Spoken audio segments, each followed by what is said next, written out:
Good afternoon. This is Kevin with the Lordship Ministries and the teaching summary from last Sunday night. We've been talking about the crucifixion and resurrection the whole month of April because the Easter Sunday, we celebrate this event, this crucial time in the life of the church. And so we want to emphasize it and talk about it and understand really what it means to us. The first Sunday night we talked about being born into the kingdom of sin. We are sinful by nature. The devil is the prince of the power of the air, so to speak, of this kingdom. And but when Jesus Christ came, overcame death, hell, and the grave, and we were given the opportunity, because of His mercy and grace and love, to enter into His kingdom. So we leave the kingdom of sin into the kingdom of salvation, whereby we follow Jesus Christ and obey Him, die to self, which is crucifying the flesh, and living to Christ. And so one of the aspects of this that's very, very interesting is that daily we need to deny self, and it has the idea, the connotation of crucifying. We know crucifixions as being a Roman execution, horrible, shameful thing, but crucifying is to destroy something. It doesn't die immediately, but it dies over a period of time. Starvation and other things come together to bring death to that thing or that person.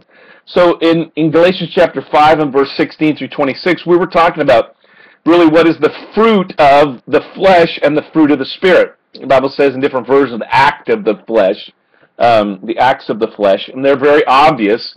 And then what is the fruit of the Spirit? But we're told over and over again in Scripture to deny self. Paul talks about how that he beat himself, so to speak, or disciplined his body, disciplined himself to serve God in such a way that he divorced himself from sin. We are not in a relationship with sin. We are in a relationship with God. That was the second Sunday night of April. We talked about this. Our relationship to sin. We are divorced from it. We are separated from it. We are apart from it. And so we have no ties whatsoever. We cut off all ties to anything that would make it look like there was a relationship. Television programs, magazines, movies, people that we hang out with. If there's ties that bring us in to a sinful nature, a sinful way of living, I'm not talking about being friends with sinners and being able to reach them and witness to them. I'm talking about participation in sinful habits with others. We have to cut off all ties.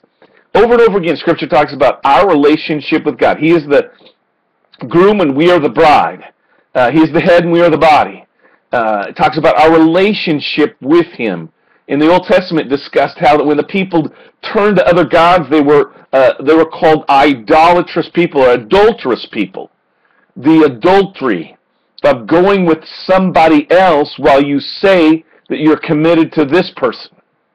There's a lot of analogies we can go into, your husband, wife, or someone says, oh yeah, I'm married to you, but I want to go with this person. I want to sleep with this person. And there is nothing to do with that. Once you make that commitment in relationship to Jesus Christ through salvation, you divorce yourself, you separate yourself, you cut off all ties, and you follow Him.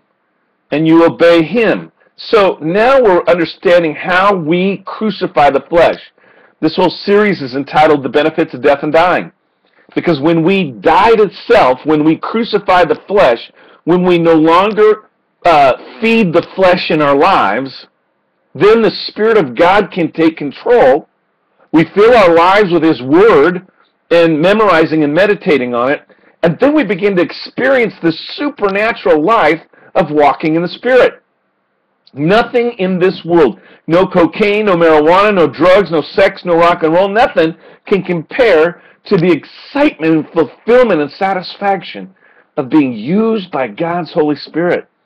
Folks, we are called to be separate. We are called out ones, separate from sin. And the things we used to watch on TV, or the channels we used to watch, and so on, so you can't do that anymore.